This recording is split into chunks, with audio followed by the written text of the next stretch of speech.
ভুলিনি আমরা, ভুলবো না কোনোদিন। 21শে জুলাই বাংলার ইতিহাসে রক্ত ঝরা একদিন।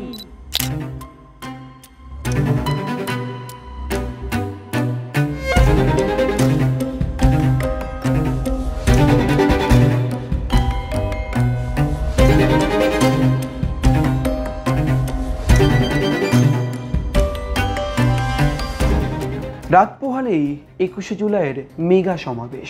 তার আগে প্রস্তুত রাজ্যের তৃণমূল কংগ্রেসের কর্মীরা। কিন্তু সিপিএম, বিজেপি, বিরোধী রাজনৈতিক দলের একাধিক প্রশ্ন বিতর্কের মধ্যেও কেন বারবার প্রতিফলিত হয় 21শে জুলাইয়ের ইতিহাস?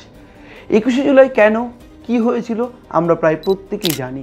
কিন্তু এই 21শে জুলাই কেন সবার চেয়ে আলাদা? নন্দীগ্রাম নেতাই থেকে শুরু করে একের পর এক গণহত্যার ইতিহাস। কখনো তৃণমূলের বিরুদ্ধে প্রশ্ন উঠেছে, কখনো আবার তৎকালীন বাম সরকারের বিরুদ্ধেও প্রশ্ন উঠেছে একাধিক। কিন্তু সেদিন অর্থাৎ 1993 সালের 21শে জুলাই যা ঘটেছিল তা কেন সবার চেয়ে আলাদা? কি বলছেন কুণাল ঘোষ? তার কারণ তখন কুণাল ঘোষ ছিলেন সাংবাদিক, আর সাংবাদিকতা পেশা থেকেই মমতা বন্দ্যোপাধ্যায় সেই লড়াই, সেই দিন তিনি চাক্ষুষ করেছিলেন। আমরা কথা বলেছিলাম কুণাল ঘোষের সঙ্গে, তিনি কি বলছেন শোনাবো। 21শে জুলাই 1993, এই 21 তারিখটা একটা স্বাতন্ত্র। কেন না, এটা পশ্চিমবঙ্গের বৃহত্তম পরিকল্পিত রাষ্ট্রীয় রাজনৈতিক গণহত্যা। একেবারে এই এতজনকে রাস্তায় রাষ্ট্রীয় সরকার মারছে। বিজন সেতু বা অন্য যেগুলো সিপিএমের সময় হয়েছে সেটায় পার্টি সরাসরি মেরেছে, পুলিশ হয়তো ইনভলভড ছিল কি ছিল না, আবার নেতাই তো সেরকম একটা বিষয়, বা এরকম ছোটো আঙাড়িয়া নানা রকম আছে, বাট সংখ্যার আবার দিক আছে। কিন্তু এটা কলকাতার রাজপথে একদম রাষ্ট্রীয় গণহত্যা, নিরস্ত্র। সিপিএম কি বলে? এক, সমাজবিরোধীরা হামলা করেছিল, যারা মারা গেছে তাদের কোনো ক্রিমিনাল কেস নেই, রাজনৈতিক কর্মী, মমতা বন্দ্যোপাধ্যায় যুব কংগ্রেসের সমর্থক, মমতা বন্দ্যোপাধ্যায়ের আন্দোলনের সৈনিক। সিপিএম কি বলে? পুলিশকে আক্রমণ করেছিল। সেদিন কোনো হসপিটালে, ইনক্লুডিং পুলিশ হসপিটাল, কোনো রেকর্ড তখন সেদিন প্রকাশ করতে পারেনি যেখানে কোনো একজন পুলিশ কর্মীরও কোনো ইনজুরি ছিল।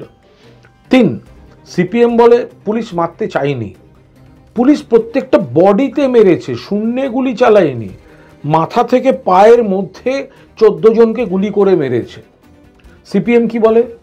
মহাকরণ দখল করতে গেছিল। মিথ্যা কথা।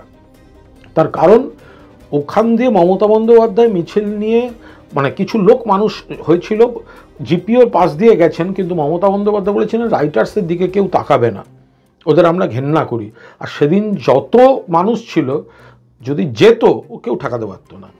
সিপিএম কি বলে? মহাকরণ গেল কেন? তার কারণ আন্দোলনটা ছিল সচিত্র পরিচয়পত্র, যেটা আজকে আপনার আমার সকলের কাছে আছে। ওটা কিন্তু ওই আন্দোলন এবং অত শহীদের রক্তের ফসল। তখন নির্বাচনী আধিকারিক মুখ্য, তিনি রাইটার্সে বসতেন, তার আলাদা অফিস ছিল না, রাইটার্সের ঘরেই বসতেন, তাই রাইটার্স অবরোধ। তো সেই জায়গায় দাঁড়িয়ে মমতা বন্দ্যোপাধ্যায় আর একটা জিনিস আছে, ওই যে গণহত্যা হলো, আমি তার খুব বর্ণনায় যাচ্ছি না, কারণ এগুলো আমি অতীতেও বলেছি। দেখুন, আর একটা দিক আছে, তাৎপর্য আছে। মমতা বন্দ্যোপাধ্যায় সুস্থ হয়ে বেরিয়ে, ওনাকে তো খুনের চেষ্টা হয়েছিল, উনি সুস্থ হয়ে বেরোনোর পরেই উনি কবি সুভাষ মুখোপাধ্যায়ের নেতৃত্বে একটা কমিটি করে দিলেন। ব্যাংকে অ্যাকাউন্ট, মানুষের কাছে আবেদন, টাকা, শহীদ পরিবারগুলিকে আর্থিক সাহায্য দেওয়া হলো, পরে পর্যায়ক্রমে চাকরি।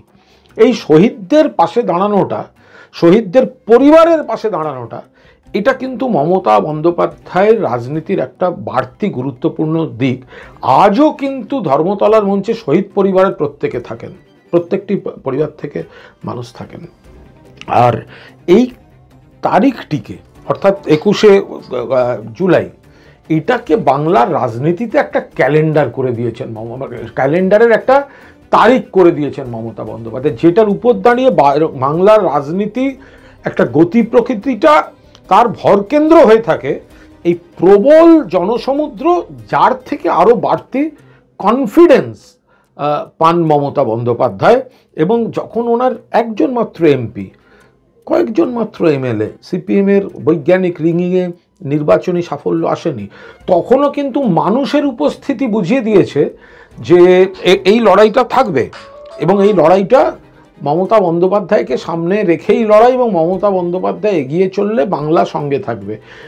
তারপরে 1994 থেকে 1997 সিপিএমের বিরুদ্ধে লড়াই, পাশাপাশি কংগ্রেসের সিপিএমের সঙ্গে আঁতাতের বিরুদ্ধে লড়াই। তারপরে একটা ফেজ হচ্ছে দলটাকে প্রতিষ্ঠা করা এবং তার সঙ্গে সঙ্গে সিপিএম বিরোধিতা। আবার 11 সাল থেকে একদিকে উন্নয়ন পরিবর্তনের পর, অন্যদিকে বিরোধীদের কুৎসার মোকাবিলা, তার মধ্যে আবার বিরোধীদের ক্যারেক্টার চেঞ্জ হয়ে যাওয়া, অর্থাৎ সিপিএম শূন্য হয়ে গেল, কংগ্রেস শূন্য হয়ে গেল, সিপিএমের ভোটে বিজেপি আবার কেন্দ্রে, এখন আবার রাজ্যে কিছু আসন, কিছু এলাকায় বিজেপির কিছু ভোট। ফলে এই গোটা জিনিসটা কিন্তু 21শে জুলাই মমতা বন্দ্যোপাধ্যায় তিনি রাজনীতির অভিমুখটা 21শে জুলাই থেকেই যেন বারবার নির্ধারিত করে দেন। তিনি ন্যারেটিভ সেট করেন বাংলার রাজনীতির, বাকিরা অনুসরণ করতে বাধ্য হয়। ক্যামেরায় সুমনের সঙ্গে রমেন দাসের রিপোর্ট, সংবাদপ্রতিদিন.in। ফলো করুন সংবাদ প্রতিদিন ডিজিটাল।